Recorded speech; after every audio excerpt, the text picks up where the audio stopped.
നീ തിരക്കാണോ? എടി, ഞാനൊരു കാര്യം ചോദിക്കട്ടാ. നീ ഒന്നും വിചാരിക്കരുത്. എന്തുറ്റി? എടി, നിന്റെ ബ്രസ്റ്റ് വലുതും ചെറുതുമാണോ? അല്ല, അങ്ങനെ ഒരു ടോക്ക് ഞാൻ കേട്ടു. അതുകൊണ്ടാ. അങ്ങനെ എന്തെങ്കിലും നമുക്ക് വല്ല അംഗവൈകല്യ പ്രശ്നങ്ങൾ വല്ലതും ഉണ്ടോ? എന്തൊക്കെ അങ്ങനെ ചോദിക്കണം? നീ ഷെയിമൊന്നും വിചാരിക്കണ്ട. ഇതിപ്പം അല്ല, നിന്റെ ഫ്രണ്ടില്ലേ കവി, നമ്മുടെ കൂട്ടത്തിൽ എല്ലാവർക്കും ഇത് പാട്ടാ. ഇപ്പം ഞങ്ങൾക്ക് ഇങ്ങനെ ഒരു അംഗവൈകല്യം ഉണ്ടെന്നേ. നിന്റെ ഫ്രണ്ട് കവിയാ മൊത്തത്തിൽ പാട്ടാക്കിയത്. നീ എനക്കെന്തോ അത് ഭയങ്കര വൃത്തികേടാണെന്നോ നിനക്കും എന്തോ നാണക്കേടാണെന്നോ അങ്ങനെയൊക്കെ നിന്റെ ഫ്രണ്ട് പറഞ്ഞ്.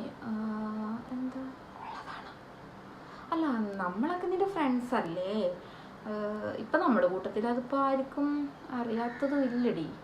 അപ്പം പിന്നെ നമ്മളോടും കൂടി ഷെയർ ചെയ്ത് എന്താ നീ കവിൻ്റെ അടുത്ത് മാത്രമേ പറയുള്ളൂ? നമുക്കൊന്നും പറഞ്ഞു തരൂലേ?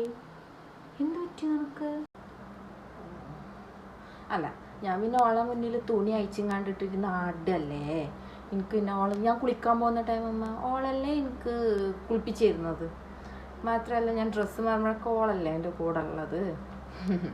അതുകൊണ്ട് നോക്കിൻ്റെ കറക്റ്റ് സൈസ് അറിയാൻ പറ്റും. എനിക്കപ്പോഴേ തോന്നി ഇത് ചുമ്മാ നിന്നെ പറ്റി അപവാദം പറഞ്ഞുണ്ടാക്കണതായിരിക്കുന്നു. അല്ലെങ്കിലും ഏതെങ്കിലുമൊക്കെ പെൺകുച്ചുങ്ങൾക്ക് അങ്ങനെയൊക്കെ ഉണ്ടാവോ?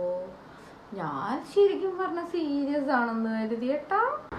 നീ ഇതിത്ര വലിയ സംഭവമാക്കിയിട്ട് പറയൊന്നും വേണ്ട. ഫീഡ് ചെയ്യുന്നൊരു മദറാണ്. സ്വാഭാവികമായിട്ടും പല അമ്മമാർക്കും ഈ പ്രശ്നങ്ങൾ ഉണ്ടാവാറുണ്ട്. ഇപ്പോൾ ബ്രസ്റ്റ് സൈസ് വലുതും ചെറുതാണെന്ന് വിചാരിച്ചിട്ടൊരു അംഗവൈകല്യം ഉള്ളൊരു ആളെ പോലെ ട്രീറ്റ് ചെയ്യേണ്ട ആവശ്യമൊന്നുമില്ല.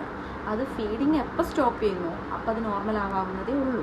അത് വലിയൊരു സംഭവമാക്കിയിട്ട് ഇങ്ങനെ പബ്ലിക്കാക്കി നടക്കുന്നത് കൊണ്ട് സ്വന്തം ഇമേജേ പോവുള്ളൂ എന്ന് നീ നിൻ്റെ ഫ്രണ്ട്, അതെ എൻ്റെത് നിൻ്റെയും ഫ്രണ്ടായ കവിൻ്റെ അടുത്തൊന്ന് പറഞ്ഞു കൊടുത്തേ കേട്ടാ. പിന്നെ എല്ലാം തികഞ്ഞ കവിൻ്റെ അടുത്ത് പറയണം, പഠിച്ചോണ്ട് എനിക്ക് എല്ലാം തികഞ്ഞ ഒരു സ്ത്രീയായിട്ട് നിന്നെ മാറ്റിയിട്ടുണ്ട്. അതുകൊണ്ട് പഠിച്ചവനോട് എപ്പോഴും ദുആ ചെയ്യണമെന്ന് നീ പ്രത്യേകം പറയാൻ മറക്കല്ലേ.